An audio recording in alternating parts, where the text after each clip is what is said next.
Hello, it's good to come your way again.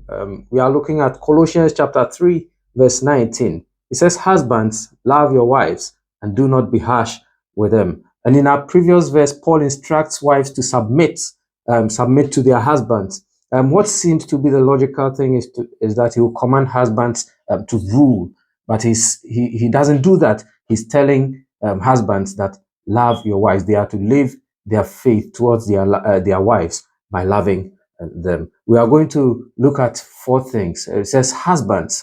The husbands are addressed. The command, he says love. There's a warning, he says do not be harsh. And we'll look at obeying the command.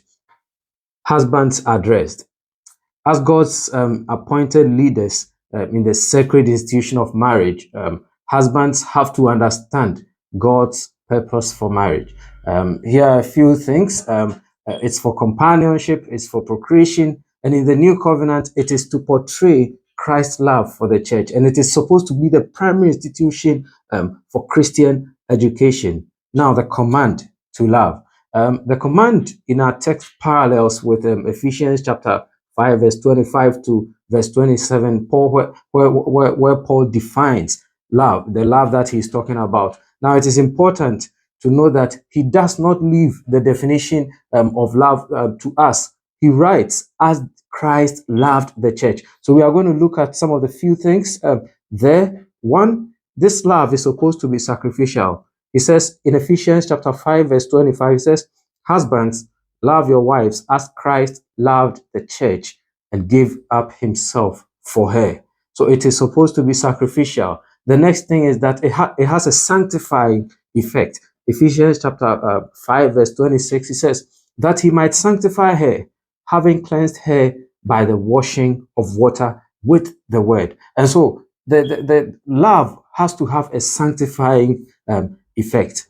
And the third thing that we can see here is that it has an eternal focus. In verse 27, it says, so that he might present the church to himself in splendor, without spot or wrinkle or any such thing, that she might be holy and without blemish. Husbands, you see, must think of their wives in relation to the second coming of Christ. Husbands have this responsibility from God. And so this love is different from the caricature definition the world has given to love. This is a command, and it is not subject to our feelings. It requires commitment. And there's a warning. He says, do not be harsh. And harshness suggests being unkind in how we relate with people. Therefore, it refers to actions.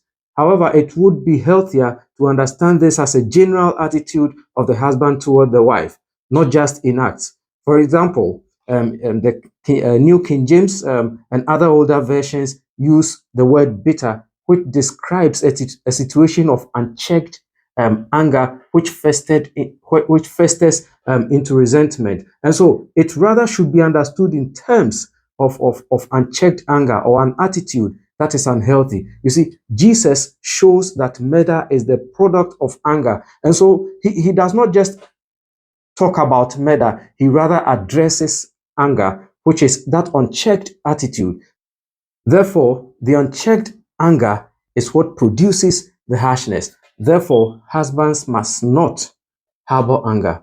This warning is coming because times of disappointment are bound to come, and unchecked anger works to undermine the husband's mandate to love. When a husband is bitter, he cannot fulfill that sanctifying role that the Bible has given us. And most of the cases of divorce, bitterness underlies them. You see, and bitterness is not Christ-like.